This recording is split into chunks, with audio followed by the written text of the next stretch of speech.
Welcome back, everyone. Today we have Heather Jackson with us. Now, she is our expert in infection control at Lima Memorial Health System. So, Heather, thanks so much for joining us.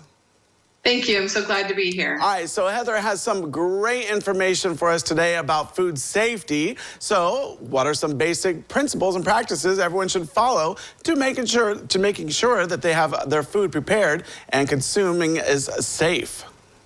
Well, we need to maintain cleanliness by washing our hands before handling the food, after handling raw food, especially meat, and after using the restroom.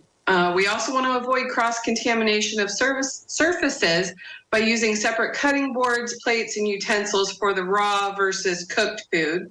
And then food should also be thawed in the refrigerator or microwave, not left sitting on the counter all day. And when we are finished with the meal, leftovers should be refrigerated within 2 hours or less. If there's any doubt about the safety of your food, please throw it out.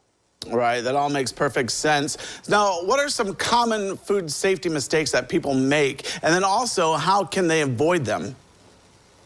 A common mistake is not washing our hands properly. We need to wash our hands with soap and water for at least 20 seconds before handling the food. We also make a mistake of not cooking the food to the proper internal temperature, which that lets those harmful bacteria survive. Use a food thermometer to avoid this, to measure the internal temperature. Chicken, for example, should be cooked to an internal temperature of 165 degrees. And lastly, sometimes we spread germs by using dirty towels and sponges. Regularly washing our towels and sponges in hot soapy water or replacing them frequently allows us to avoid spreading these germs. Right. So what symptoms should we be concerned about when it comes to food poisoning? And then also, when should we maybe see a doctor? Sure. Common food poisoning symptoms are nausea, vomiting, diarrhea, as well as fatigue and headaches sometimes.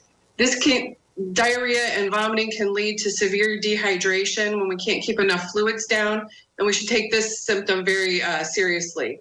Other concerning symptoms would be blood in your stool or vomit, and any symptoms that last more than 3 days.